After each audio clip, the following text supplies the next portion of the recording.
I've seen Annabelle. I saw Annabelle at it was like the Warrens Paranormal Convention or something like that in the Mohegan Sun a casino. And it was this gigantic casino, and the line to see Annabelle, it went for like, I'm not kidding, probably at least half a mile, right? Through the casino. Everybody wanted to see Annabelle.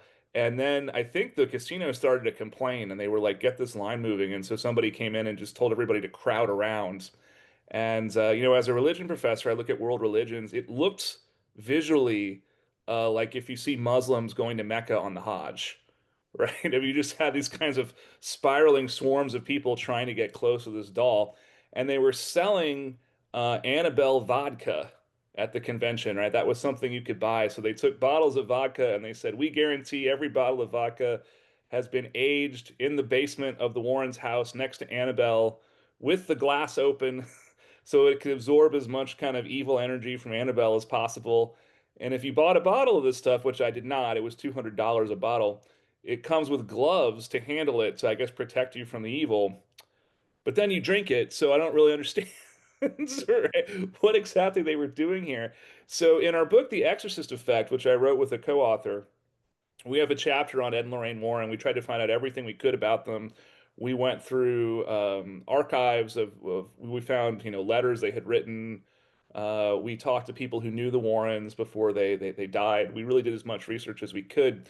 All of their stories, we could say, whether or not you believe there was really a demon here, these were real people. This was where these events actually occurred. In some cases, we could find, police reports or other kind of data to support it. Annabelle was the only one where we could find no evidence that this ever happened, right? And in fact, in different versions of the story the Warrens told, the names of the people involved would change, the locations would change. So we were kind of left with the impression that the whole Annabelle story was made up. Right?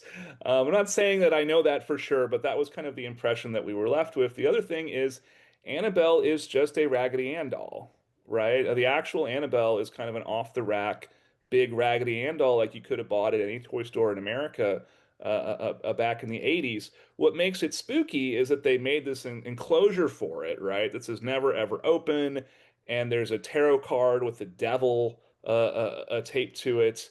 And we saw the Warrens had created a lot of kind of sort of framed enclosures like this to hold sort of ordinary toys and objects that they said had demons. And what made them spooky was the actual enclosure, the candles, the rosaries that they said were sort of keeping the evil bound in. And before the Warrens were paranormal investigators, they were artists. Ed Warren was a painter.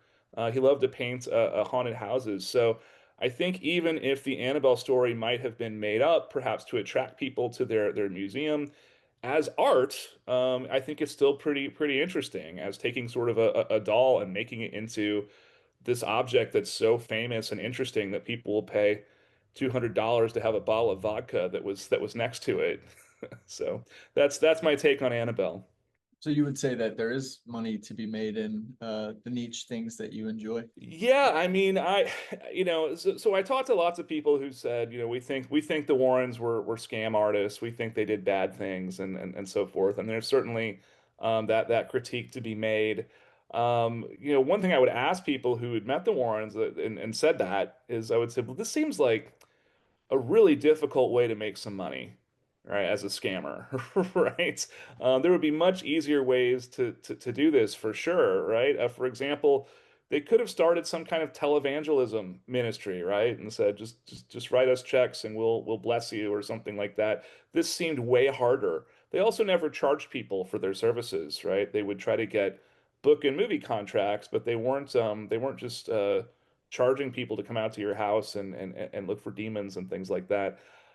So, I think you can make a living at this, but it's not easy. I don't think that the Warrens were kind of rolling in it, and I think that they actually worked pretty hard for the money that they were able to make.